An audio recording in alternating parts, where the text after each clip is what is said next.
So the impact of values on leadership style and culture development, presented by Catherine Alexander and Rochelle Strother for the Cultural Evolution Society Conference 2021 in Sapporo, Japan. So culture and leadership are evident in any organization or group that we're part of.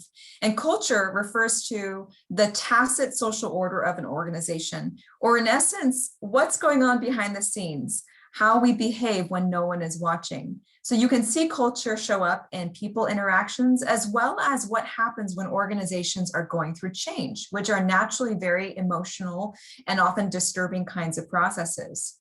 Culture and leadership are inextricably intertwined, and while they can be unconsciously shaped and created, they can also be managed intentionally.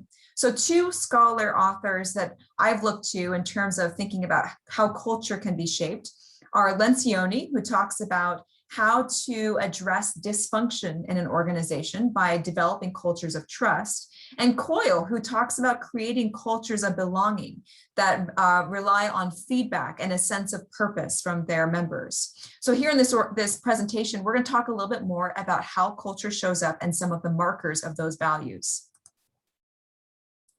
So culture and values are really how the story that lies underneath the foundational story in an organization is told. This is often not conscious, but it is something that people believe, and every action is reflected against it. So in a culture of protection where loyalty is the key value, the underlying story is about being safe. In a culture of effectiveness where the honesty is the key value, the underlying story is about winning and learning as a group, as a team, being better. In a culture of resilience, however, where health of the whole is the key value, the underlying story is how do we make everything thrive that we touch and interact with. So trust in a culture of protection is about the rules and the leader. In a culture of effectiveness, trust is in each other and that relationship. And in a culture of resilience, trust resides in the individual to the organization because they're congruent with life. In a protective value set, loyalty is a key value. This is often seen in government, military, and religious cultures, but its favorite is the command and control leadership style. When you have that in an organization, the ethics really are about survival, how I survive in this very scary us-them kind of environment. I want to be an us, I don't want to be a them. So cortisol becomes the driving emotion, this fear of being wrong, being found out, being called out, whatever the fear is. There's something that you're afraid of, and that drives all the behavior.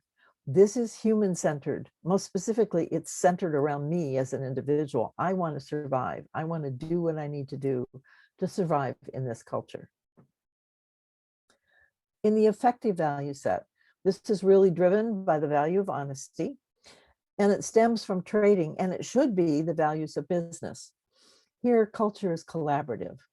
The ethics are one of winning, of learning, of being better as a group, as a team, and it's driven by the adrenaline of the excitement of competition. Notice this is about human relationships. This is a different ethic altogether. The resilient value set, however, is a very different beast. The two central values that you maintain the integrity and health of the whole, and that all actions create the conditions that support life, really create a distributive culture that is focused on thriving, on regeneration. So the ethics are that of nature, how to prolong life in a flourishing style over the long term. And it's driven by the oxytocin that comes when you really know that what you're doing fits who you are and who you want to be. That authenticity that comes from really shining is prevalent in these cultures. This is a culture that is life-centric, so it's a much bigger circle of care. All cultures have their own strengths and their challenges. In a high protection, high fear culture, loyalty and obedience trump everything else. You're being reactive, so there's no learning. The cortisol that flows through everybody really keeps you focused on being safe and the things, the familiarity that you want instead of being innovative or trying new things. In a culture of effectiveness, it's about creative relationships, really making those relationships work, being collaborative, learning together. And there's an honesty that permeates all of your interactions. This is a high learning culture. In a culture of resilience, it's very, very different. The shift, the pivot that you need to make to begin to really pay attention to how things are thriving around you, how your actions create a thriving environment, is transformational. The best example of this that I know is Interface Carpets. They have gone amazing steps.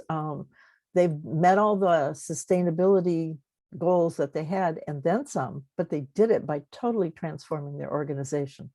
So they didn't lose a beat, they gained profit, and at the same time, they're making sure that their factories act like forests and nurture the community around them.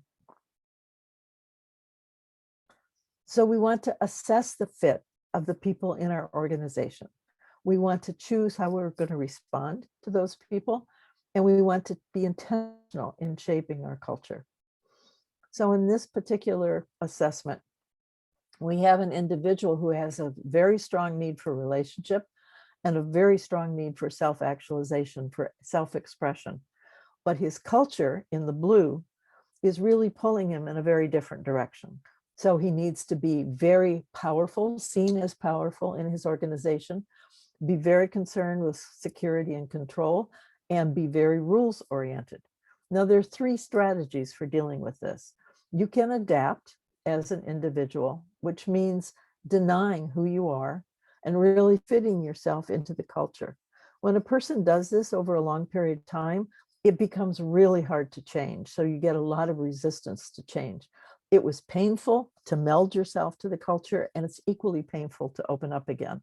So there's a very great resistance to doing that. The second strategy is to leave. It's the easiest one. So you watch your assets walk out the door. So the history that they carry, the skills that they carry go to somebody else. The third, and really the best response I feel, is for the organization to transform itself in a way where it can accept the gifts of the people that work there.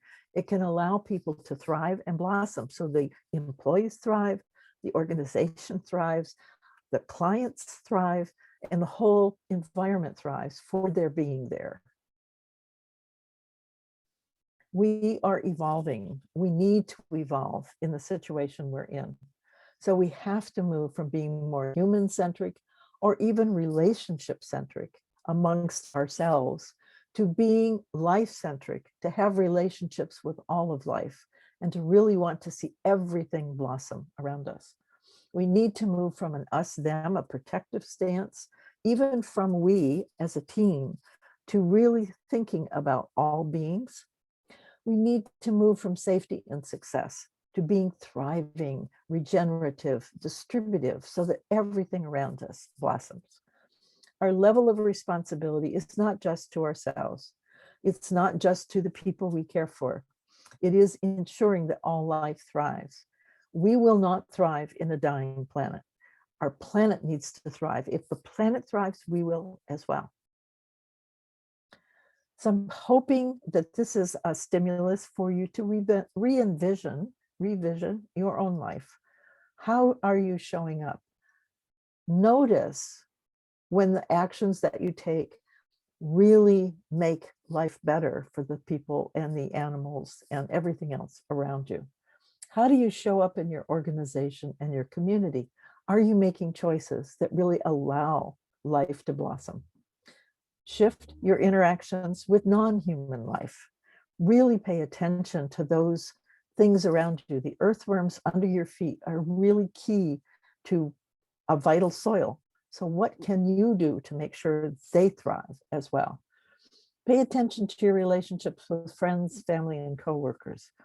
How do your actions ensure, stimulate, transform their life so that they thrive? Pay attention to yourself. You also must thrive. So how do your actions and habits make you thrive? love enough to learn how to transform.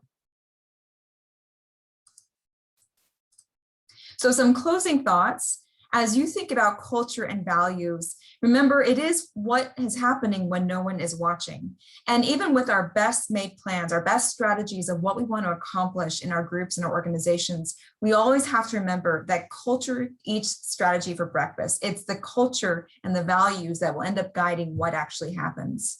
Be thoughtful, therefore, about who you hire. And when you think about the vision that you're trying to create for yourself and for others, be thoughtful again about who you need to bring into your organization, what perspectives, what values, what new backgrounds, what new perspectives need to be brought in to seek out a more life-centric kind of culture. So get in touch. If you're interested in how your values really are reflected in your life, take the quiz. Go to bridgetopartnership.com/quiz.